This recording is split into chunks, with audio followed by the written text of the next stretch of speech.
Well, on that note, here's somebody else you should be very comfortable with. Hmm. It is our bookkeeper guru, Erin. Erin. Hey, Erin, come on and introduce yourself and make us wiser people, please. Oh, try, Yeah, for sure, for try, sure. try. Try. I will try my best. Thank you. Um, I do have a little like slide presentation. I don't know if you can uh, Yep. activate the share Yeah, screen. you should be able to now. Perfect. We're training Ivan to give up the powers. I know. It's tough. It's tough. Amazing. It's a work in progress sometimes. It's all good. It's all good. Okay, so as Catherine said, my name is Erin. I own a bookkeeping firm, Rochon and Associates, currently located here in Hamilton, servicing pretty much all of Ontario. We've got a very large chunk of our business out in Durham region and East Toronto, because that's where we were located up until 2 years ago. And we are building our book of business out here in the Greater Horseshoe area now. A little bit about myself overall. Single mom of two boys, 13 and 4, that keep me quite busy. Definitely love music, live music, concerts, all that kind of thing, nature, hiking, and time with the family. I have a great work-life balance. So yes, it is tax season, but I still get my evenings and weekends off because I have an amazing team. We have great processes, and we know how to say no when we need to. Hmm. Which is a huge thing for most businesses. So I started the business in 2013. So it's been which is just over 10 years. We're in our 11th year. Prior to starting that, I worked in dental offices, managing dental offices. So managing people, managing the dentists, and managing the office overall. So gained a ton of skill and knowledge there. Hired my first staff after 4 months of starting the business, hired the second staff within the first year. To all my peers out in Durham, I was always known as the queen of delegation because I was always about consulting and doing for myself of like, I'm too busy for this. How can I delegate this? How do I work on this? And wanting to keep that work-life balance, you have to delegate. So that was a big thing there. I actually sold my client list in 2018 and completely started over again. So I had 98 clients at that time. I sold 88 of them. I kept 10, which was my legal clients at the time, and relaunched the beginning of 2019, niching with legal, dental, and medical. And again, hired staff again within 6 months. All of my staff went with the sale of the business. And then when I relaunched, had to hire again. And currently I've got 3 full-time staff, 1 part-time on top of myself within the business. So we are very busy. Some of our services that we do. So we are a full service bookkeeping firm. We do not do the final tax returns. So we don't do any personal tax returns, the T1s. We don't do any corporate tax returns, the T2s, but we do everything up to that point. So we do the day-to-day bookkeeping, the monthly bookkeeping. We do payroll services, HST, WSIB, and consulting. Everything from the DIYer. So we basically say any of the small businesses that want to either learn how to do the bookkeeping on their own before they subcontract it out, just so that knowledge is power, or they don't have the funds or don't believe they have the funds to contract it out yet, so they want to be able to do it on their own. So we do a lot of training. We do the in-between, so where some clients are doing some of their work and then we're doing some of it, through to the we do it all for you. And then obviously we're always on call for questions and consulting for anybody really. So even members of this group, if you're doing your own bookkeeping or you have somebody else doing your bookkeeping and you just have a question, you want to double check something, you're like, hey, I thought about this, or I heard about this, or what's your thoughts on this? Always feel free to give us a quick call. What differentiates us between other bookkeeping firms? We have no monthly minimum spends, which basically means if you use our services for 15 minutes, that's all you're going to get charged for. We have no contracts, which also means you come in, you You can adjust your scope of service at any point in time, and just sort of utilize us for what you need within your business. A lot of businesses have a lot of ebbs and flows, which is why when you're in your slow season, you're not stuck to this minimum package that a lot of other bookkeeping and accounting firms have. Again, no packages that you have to fit into. And we really focus on guiding you to the knowledge of your finances. So as I said, knowledge is power. We don't often like to take clients who are just kind of like completely hands off, don't care, or just like, hey, here's my stuff at the end of the year, whatever, just get it done. We take those clients, but it's not our like bread and butter. It's not where our passion lies. Our passion is really with those clients who want to know about what's going on within their business. So that's kind of a little bit about the business. Bookkeeping tips and tricks for those of you who have small businesses. We always say limit your use of cash. Cash has no trace, so therefore there is no way of proving that the cash that you took out of the business was actually spent on that receipt. There's also no proof that that receipt was your physical cash and not somebody else's physical cash that was used. So CRA, when auditing, typically will disallow a lot of cash expenses. So we say always try to limit your use of cash.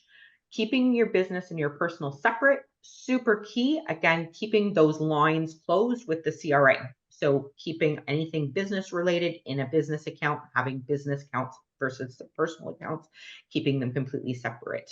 It allows CRA to kind of have that veil that they typically will not go into your personal side of things unless if there's a lot of commingling going on.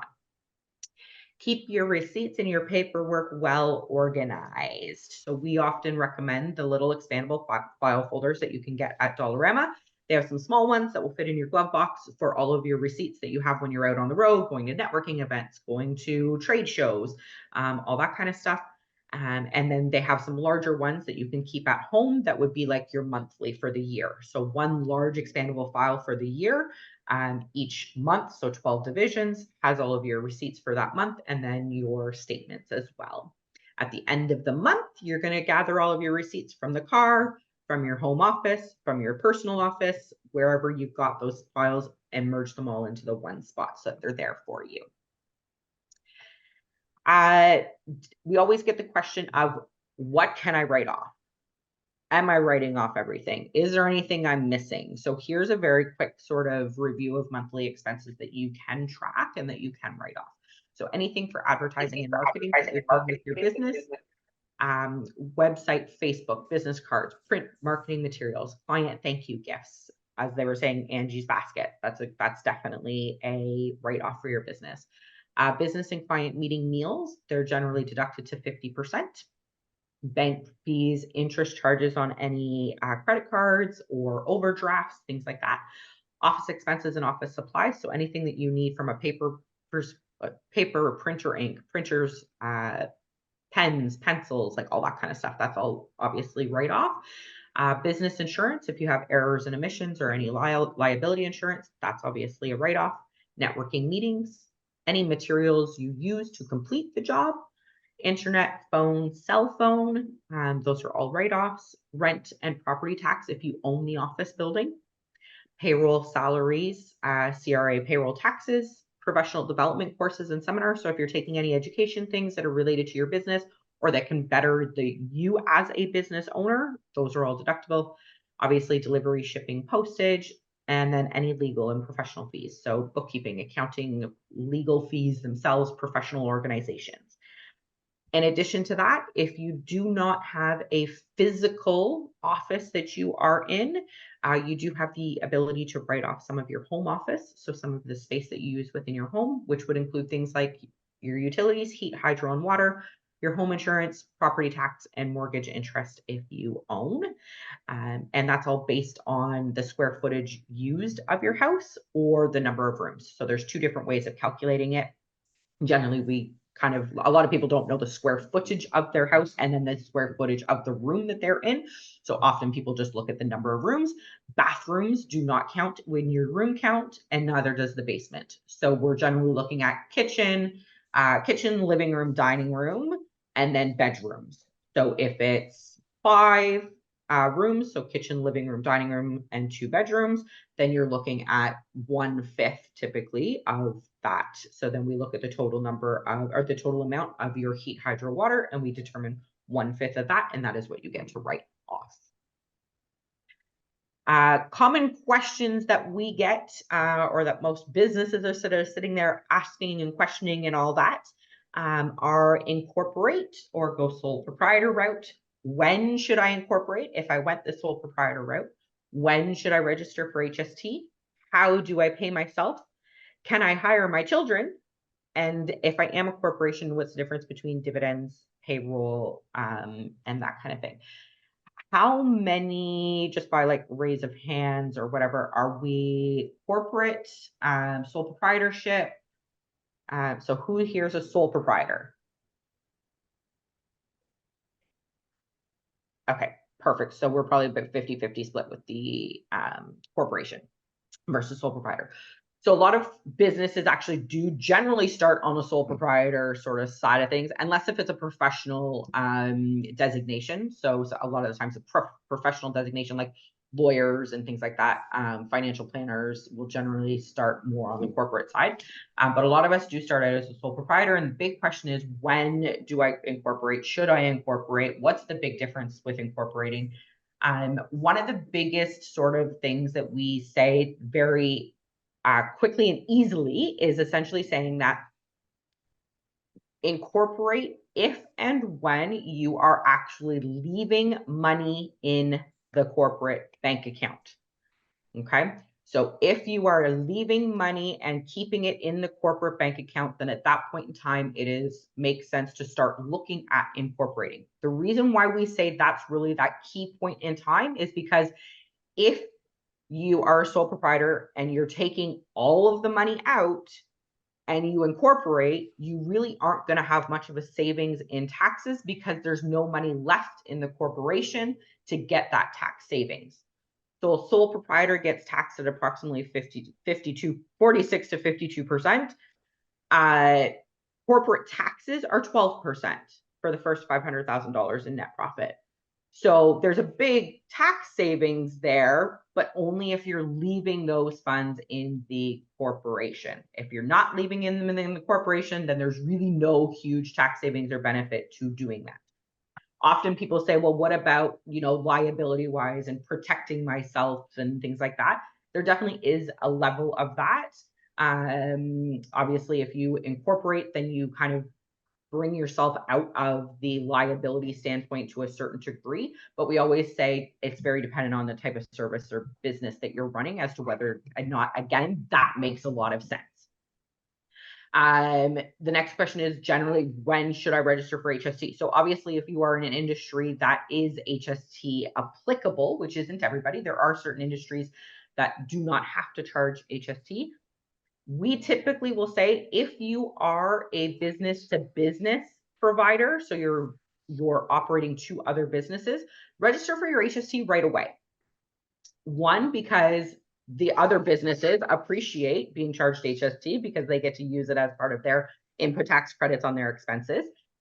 Secondly, it makes you appear to be more established. It makes you appear to be more like in depth and knowledgeable and everything, because generally a lot of people who aren't charging HST are still below that 30,000 threshold, which means that you're either just a side business, you're not necessarily taking it serious, or you're like really, really new. So when you don't have that HST, it's like a glaring knowledge that you're that new.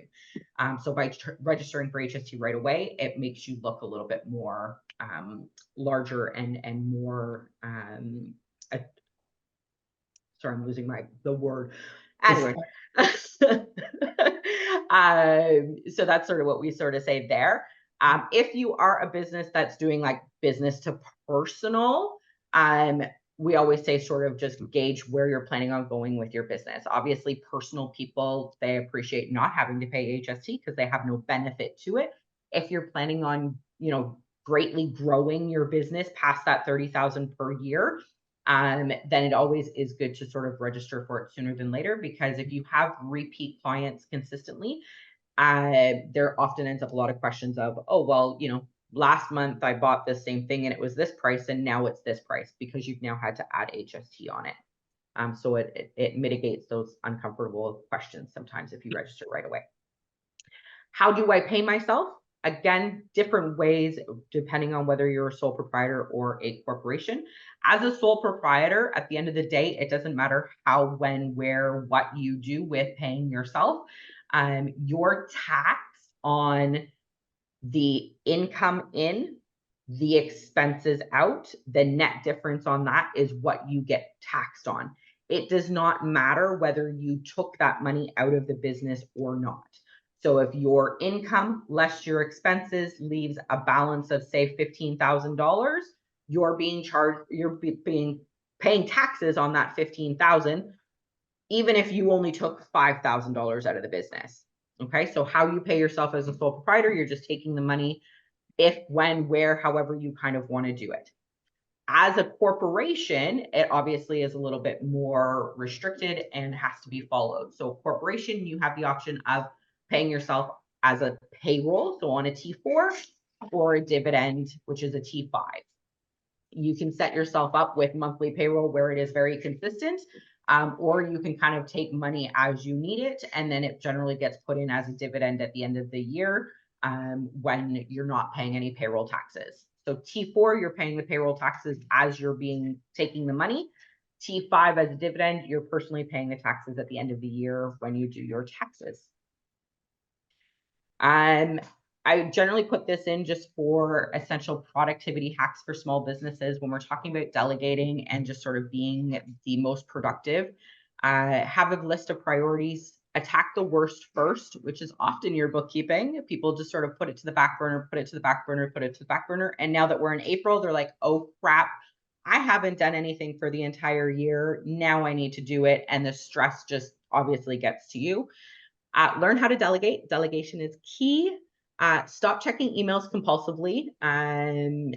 We get that dopamine hit and everything when those notifications come off, but checking emails compulsively can actually sidetrack your efficiency. So stick to your task. And then a lot of people will say, have certain times of the day that you check your email. Avoid social media during the day, unless if it is where all of your business lies. Try and keep meetings super short.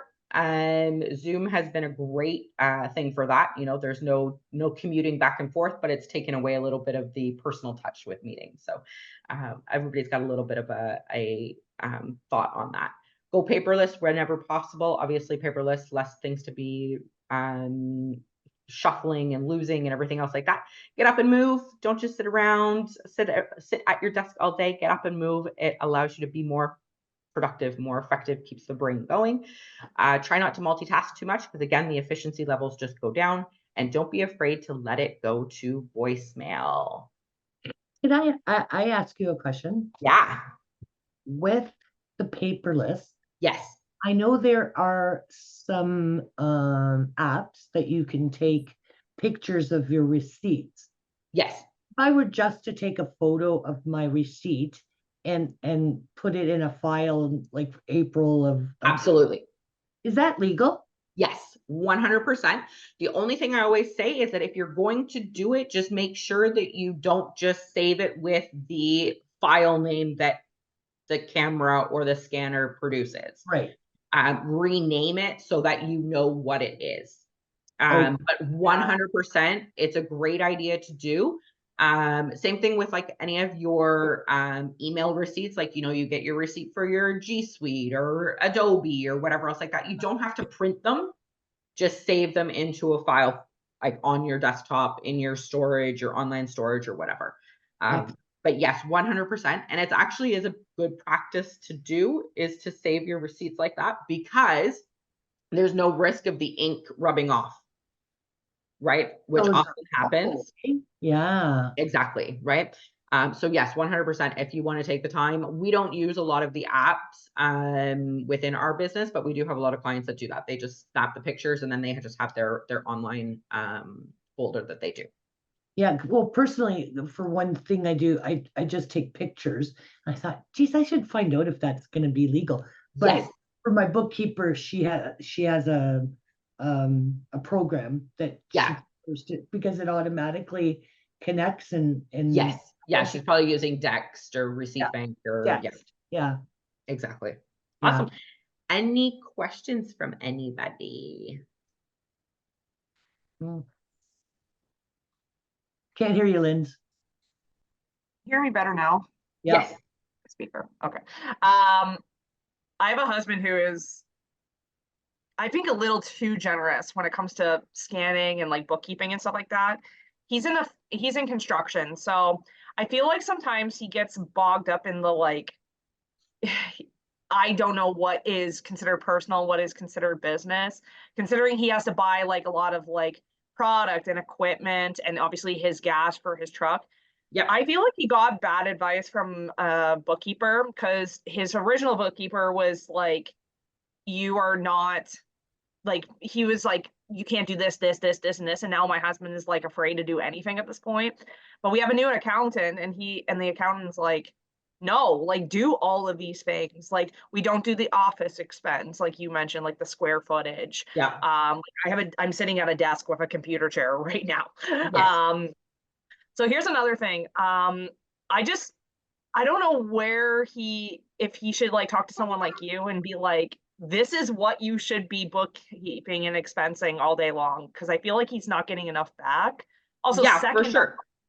second question I have for you, how does he expense me as his wife, as a business owner? When we are both sole proprietors, and this is probably gonna make you want to cry, but we don't have like separate credit cards or anything. We have joint ones. So yeah. So to answer your first question, like how do we know what we should be like writing off and all that kind of stuff? So my general rule of thumb is ask yourself the question, if the auditor is sitting across the table from me, can I justify this as a business expense? This expense allows me to run my business, build my business, advertise my business, that kind of thing.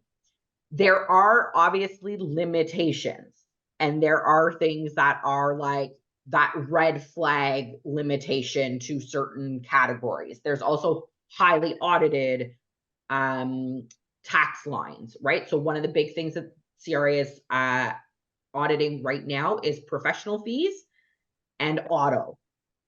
So that gas, insurance, all that kind of stuff. So right now, those are the two biggest things that they're auditing. CRA generally picks a couple of different lines on the tax returns, and that's what gets audited for the next couple of years. So the last 2 years, that's what's being audited right now.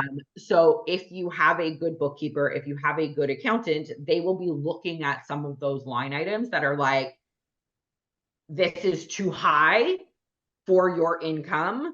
This is going to pull up a red flag, right? Gas for your husband's truck, let's say. Okay. So if you are doing auto, if the vehicle is not owned by the corporation, which you're a sole proprietor, so it's not owned by the corporation, it's owned by him personally. So that essentially means that there is going to be personal usage for that vehicle. So you have to be very careful to make sure that you are keeping a mileage log that says my mileage at the beginning of the year was this, the end of the year was this, and this was how many kilometers I did for the business. And then that percentage is what you would be allowed to write off. Yeah, I think his accountant originally told him that he could only do one direction because you can't count the like going home from the job. Basically. So it depends again. So for example, like Michael, I believe you have like an office that you go to every day, right? So if you are traveling to a physical office from your home to your office, that is not allowed as business mileage because you are going to work.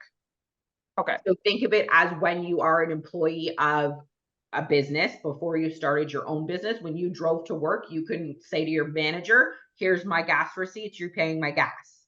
It's the same thing. We can't say to CRA, here's my gas receipts, you're paying for my gas to go to work. He leaves the office and goes to a job site, mileage counts. Okay. he leaves the job site and goes home, the mileage counts.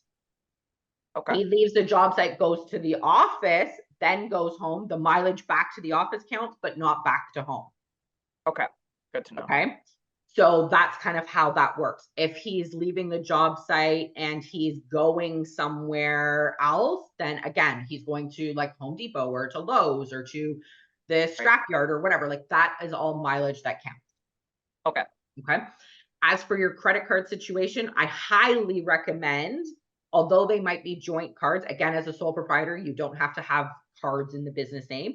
If you are able to, would be designate one card for his business, designate one card for your business, and then have a third card that's personal. We have separate bank accounts for business, Yeah. but it's our credit cards that are different. Yes. And yeah. my so credit that's what card I'm has saying. a different Even with the number credit and cards, a different, yeah.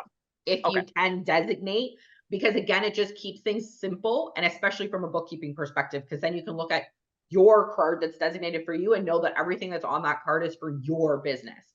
Okay. Right? Because if you're going to have that mix, if CRA comes in, you're opening up that line of auditing on both sides. Okay. Right? So if his business is getting audited and your credit cards have personal, his business, and your business, you're now opening up an audit to you personally and to your business. Okay, good to know. Right? Which you don't want to do. So that's why we try to say keep everything completely separate. So if I was doing a job for him, would he just e-transfer me to my bank account for that work? You'd invoice him. Yeah, you'd invoice him Okay. Yeah. through your business, and then he would send you the funds. Yeah. Okay. Thank you so much for answering my questions. Yeah, no worries. Just John, for, you had a question? hold on a sec. Just for Chloe, she's in the States. Yes, you're right. This is actually not only Canadian, but a lot of it is Ontario too. So the HST is a harmonized tax. We have a provincial and a federal tax, and Ontario's taken both of them and put them together. Just for some clarification. Sorry about that, Chloe. Yes, and CRA, yeah, CRA is Canada Revenue Agency, which is who our governing body is for our taxes here in Canada. Sorry about that. Go ahead. No worries. John? Yeah. Sorry, you started touching on something that that I've been wondering about. Yeah. Or more so that we've been sort of struggling with, and that is specifically pertaining to corporations, and purchasing or leasing a vehicle. And at what point is it advantageous to purchase or lease a vehicle through your business rather than through personal? Like up until this point, I've always just sort of purchased these vehicles personally because I was too worried about the implications or what restrictions are going to be there surrounding doing it, through my business. But, I see all of these sort of larger companies are doing it. And I just sort of wonder where is it advantageous to do it and why? Yeah, so the biggest thing to sort of look at, so as a corporation, if you are claiming all of the auto expenses, that auto has to be in the corporate's name in order to avoid CRA disqualifying the expenses. Often when we incorporate, though, we don't have the historical financials to be able to lease or finance a vehicle in the corporate name right away. So often what will end up happening is they actually end up doing more of like a vehicle allowance or a mileage reimbursement to the shareholder of the corporation versus claiming all of the expenses. There is no like magic number that says, okay, well, once the corporation hits $250,000 in gross sales, you're okay to finance a vehicle in the corporate name, because it's more about the usage.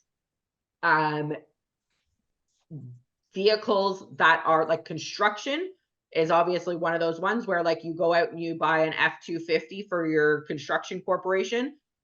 That's going to be, generally speaking, 100% usage for that business. It's left at the shop, all that kind of stuff. So it's very easily proven. Company fleet vehicles, same thing. If you are a fleet for whatever, like a mechanic or an electrician or like those trade things, those ones are really easy to be able to prove that they're 100% business use, that they should be in the corporation name, and that there is no personal usage on them. typically speaking, that's where the issues end up coming in, is just that personal use versus that corporate use. The other question that always gets asked is, should I lease or should I finance? Two biggest differences on that. You finance the vehicle, you're capturing the HST on finance, so on purchase. Leasing it, you're capturing the HST every month. So it kind of depends on where your HST stands and how you want to claim that HST. That's really the biggest thing. Obviously, most business owners go the lease side because then, you know, we're putting a lot of kilometers on our vehicles as business owners. So you get to trade it in every 3 to 5 years and get something else for the lower kilometers. So does that answer your question, John, or? More or less. Okay. So that said, does that basically put a restriction? So if one were to choose to buy a vehicle or lease a vehicle through their business, would that then put a restriction on the amount of personal use, if any, that they could put on it? Yes. Yeah. So basically, if you are doing personal usage, and especially if it's a large personal usage, then you'd have to back out. You'd have to basically take some of that expense as a shareholder loan, right? So we'd have to calculate it out and say, okay, 80% of these expenses is business usage. So 20% is being backed out to the shareholder account at the end of the year. Yeah. So you're better off just doing shareholder disbursements for your vehicle usage on a personal vehicle. Correct. Yeah. Got it. If there is, again, there's different ways of doing it as well. Like there's a way of just doing it as like a mileage reimbursement, like I said, or just coming up with a vehicle allowance. I've seen a lot of that. You and I can have a side talk if you want, just so I can get a little bit more about your personal situation, and then I can give you a little bit better guidance specifically to that. Okay. No, that's a great answer. I really appreciate it. Yeah, no worries. Maggie, you have your hand up. So a few questions. Yeah. One, okay. Now you mentioned like if you're taking clients out, that sort of thing. But what about networking? Like say our Simply Networking. Yep. That can be deducted? Absolutely. So your meal expenses does not have to be paying for another person. Mm-hmm. Your meal expenses only have to be paying for yourself, but it just has to be something that is business related. So for example, stopping at Tim Hortons on the way to the office and grabbing a coffee is not an eligible meal deduction, but going to a Simply Networking, going to the morning breakfast, meeting up with somebody, like let's say you're like, hey, Catherine, I want to pick your brain about something. Let's go grab lunch. That 100% is a business expense. The only thing is that business expenses are 50% deductible. Okay. So it's not 100% deductible. The only time it will be 100% deductible is if it is a travel related meal expense. So if you are out of town for business, okay, and you obviously need meals, those are 100% deductible. Okay. Yeah, because that's the thing. I'm actually, my specialty is travel writing. Yeah.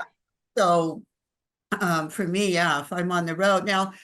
But yeah, now the other thing too, does it have to be a food related meal? Because sometimes I'll go, like as part of what I do need to go to different bars as well. Yeah. I mean, fun, but at the same time, I've got to write about them. So yeah, so alcohol is never deductible. Okay. But the meal would be, like the food would be, yes, but alcohol will never be deductible. Yeah, because like say sometimes, you got to check out nightlife and things like, if you're writing it. So it is, to me, it's expense. Yeah, no, alcohol as a business owner, unless if you are like a bar owner who's serving alcohol, that's the only time you can deduct alcohol would be in that case. But as a consumer of the alcohol, it would never be a business expense regardless. It would always be brought back, and the CRA wouldn't allow it if they were auditing. Okay.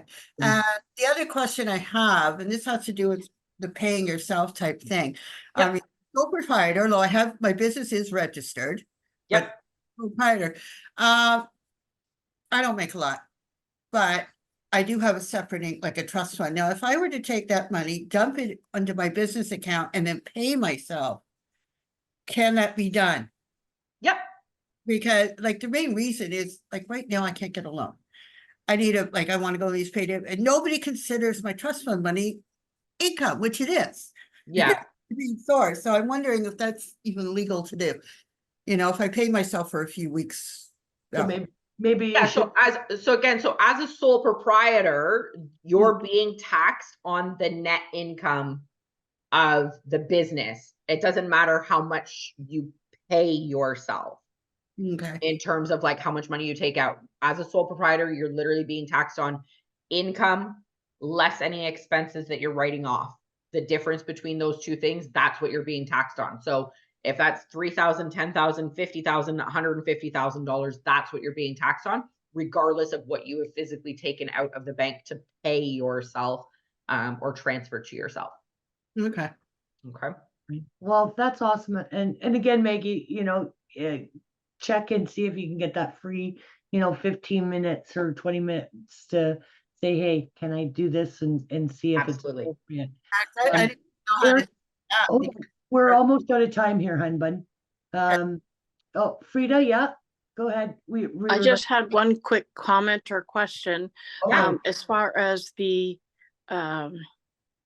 expenses for going out to dinner or buying stuff, is it not true that if you use a gift card to purchase your meal, a gift card that you've used is then 100% tax deductible? The purchase of the gift card. Yes. Yes. So then you purchase a gift card and then you pay for your meal through the gift card at the restaurant. Correct. Again, you just have to be careful with your limitations. Yes, yes. Again, advertising is often a highly auditable expense. So they do look at what you've done, and then you have to be able to prove why you bought that gift card and who it was given to. Right. Okay. Right. So yes, it is a loophole, but within reason. Yes, yes. Don't take too much advantage of it. Okay. Exactly. Yes, exactly. Yeah. Okay. Yeah, 100%. Well, thank you, Erin. That was Absolutely interesting. Yeah, and it gets, obviously you got a few people's mind going and out going, okay, what about that? So you guys all see Erin's stuff is still up on the screen there, right? Don't forget you can email her, call her, text, right? And all her information is available on the members web portion directory as well. Thanks again. Next week, we will have Natasha James, who's our VA, and making life easier. So make sure that you come again for that. And I hope everybody has an awesome, safe day. Take care. Thank you. Thank you so much, everybody. Bye.